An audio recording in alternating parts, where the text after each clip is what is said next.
Today I'm breaking down President Trump's plan for South Africa. 5 key moves, what they mean for our economy, for jobs, and for ordinary families trying to survive month to month. Let me be crystal clear from the start. I love South Africa. I believe in the people of this country, hardworking, resilient, innovative, and tough. And I respect President Trump because he negotiates from strength. He says what he's going to do, and then he does it. Meanwhile, we've had enough of the ANC destroying our country with corruption, incompetence, and empty promises. Load shedding, collapsing infrastructure, crime, failing schools, and a cost of living that keeps rising while salaries stay stuck. So when I look at what Trump is doing, I see leverage that could force real change, if we have the courage to use it wisely. Here's the big idea. The United States has leverage over South Africa through trade access, investment flows, and diplomatic pressure points. That leverage can be used to push for fairer, more predictable policy, real anti-corruption action, and a better business environment. Not because Washington is our savior, but because South Africans need room to breathe, trade, work, and build without a government that keeps changing the rules mid-game. Trump's style is simple: pressure, deal, deliver. And when you strip away the noise, the 5 key moves are obvious. Move 1. Trade leverage to demand clarity and stability. South Africa needs market access. Exporters need certainty. Investors need predictability. The ANC has turned policy into a coin toss. One day it's talk of expropriation without compensation. The next it's a new regulation that scares off capital, then a last-minute scramble to calm markets. Trump's approach is the opposite. Set firm terms, negotiate hard, lock in outcomes. Expect tougher conditions for access, clearer rules of origin, and an insistence on real protections for property rights and fair competition. That's not anti-South Africa. That's pro-growth, pro-jobs, and pro-families. If we clean up our policy mess, our exporters win.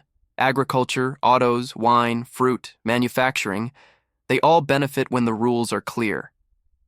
Move 2. Strategic investment that rewards reform, not rhetoric. Money follows certainty, and certainty follows rule of law. Under the ANC, we've had endless conferences promising billions in investment. And yet power stations don't work, trains don't run, and municipalities are bankrupt. Trump's play is different. He's not going to spray money into a broken system. He'll tie investment to performance. Fix your energy framework. Privatize or concession failing assets. Prosecute corruption. Remove red tape. Then you unlock investment. That's how serious economies do it. And when investment flows, jobs grow, and the tax base recovers without squeezing the middle class dry. Move 3. Energy realism. Stop the blackouts and secure supply. No country grows with candles and diesel generators. We all know the pain. Businesses shutting early, SMEs drowning under fuel costs, households planning their lives around outage schedules. What does a results-driven plan look like? Fast-tracking private generation, grid concessions, credible procurement, open access that lets anyone who can produce power feed into the system. American investors will back bankable projects, but only if contracts are clean and courts are trusted. Trump's model is simple. Make deals that work, kick out the rent seekers, deliver power. South Africa wins when energy becomes boring, reliable, and affordable again. Move 4. Clean up the ports, rails, and borders. Logistics is oxygen for the economy, and the ANC strangled it. Our ports rank at the bottom. Rail theft is out of control. Trucks clog highways because freight can't move on rails, and exporters miss global windows. A serious plan demands private participation in ports and rail, transparent concessions, measurable KPIs, and zero tolerance for sabotage. Add modern customs and border security, because if you can't protect your borders, you can't protect your economy. A Trump-style negotiation would insist on timelines, penalties, and results.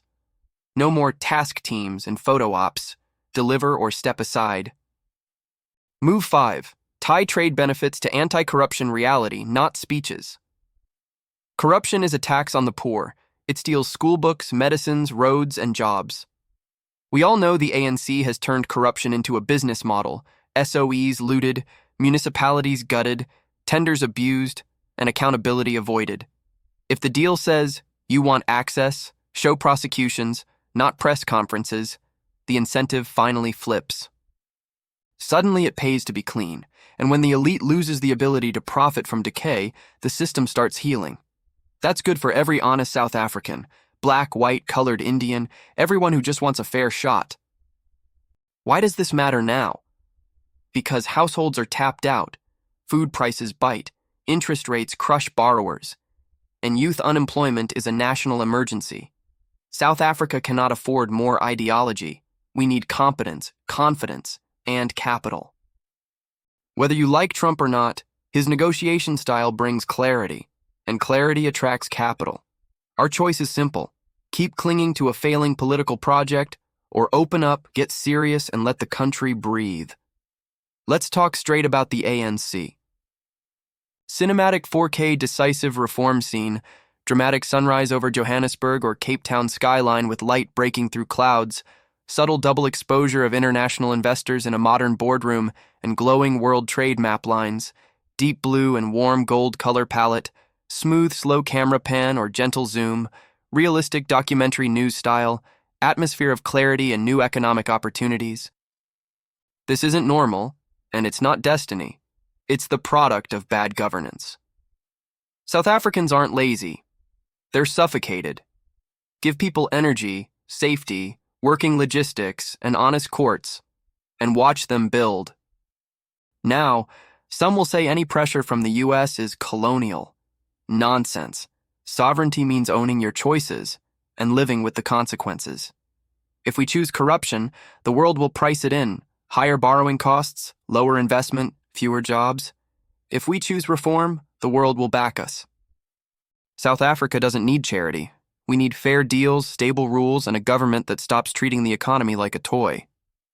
Trump's plan, as I read it, is leverage for reform. Use it, and we win. Ignore it, and we keep sinking. So what changes for you, the viewer, the taxpayer, the parent? With clean energy procurement and private generation, your business stops bleeding cash on diesel, prices stabilize, and jobs stop disappearing. With ports and rail fixed, exporters move more product, farmers get better margins, and rural towns revive. With real anti-corruption action, municipal budgets buy pipes, not Porsches, clinics get medicine, and potholes get filled once, not 10 times at 10 times the price. With consistent trade access, manufacturers plan 5 years out, not 5 weeks. That's the difference between a country that creeps and a country that sprints. Here's what to watch next. Policy signals.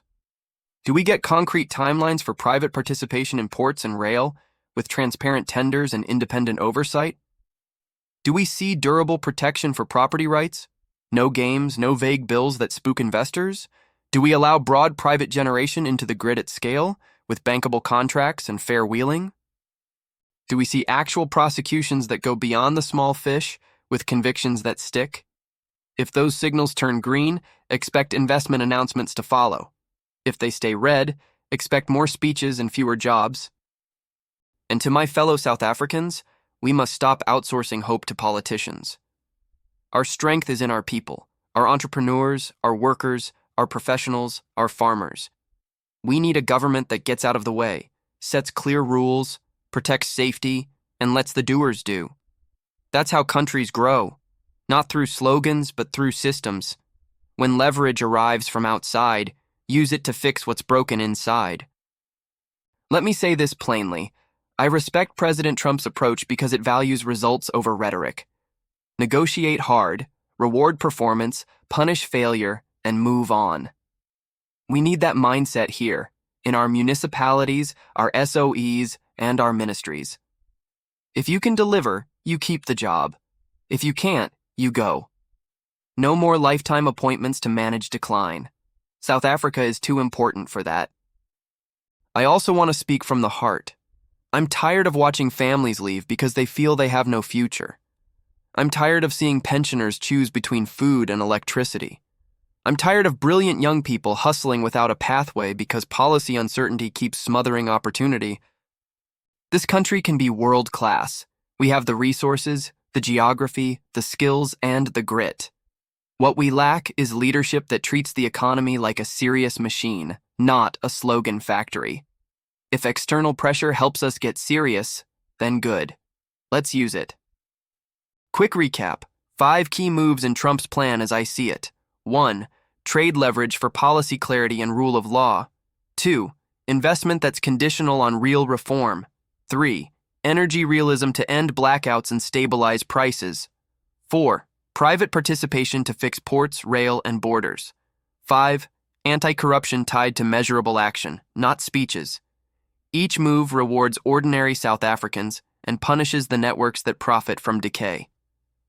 That's the shift we need. Here's my challenge to policymakers. Choose competence over cadres, courts over cronies, contracts over slogans. To business, push for clean rules and be willing to invest when they arrive. To civil society, keep the pressure on, case by case, budget by budget. To communities, demand safety and service delivery, not party t-shirts. And to every listener, don't give up on South Africa. We've come through worse, and we can rebuild faster than people think once we get the basics right. Final word, this is not financial or legal advice. It's my analysis and my opinion as someone who loves this country and wants it to win. I respect President Trump's direct approach, and I'm convinced South Africa can benefit if we use the leverage to force real reform. If you agree, share this, leave a comment with the single reform you believe would unlock the most jobs, and tell me if you think these 5 moves would help or hurt. I read every comment, and your voice matters. If you're new here, make sure you're subscribed, because I'll keep tracking these developments and breaking them down in plain language. Next, I'm doing a deep dive on how fixing ports and rail could cut food inflation, and how energy stability can knock 2 to 3% off your monthly costs over time. Practical, measurable, real. That's what we need, and that's what we're going to talk about here. South Africa, I believe in you. Let's get this done, and let's rebuild our future.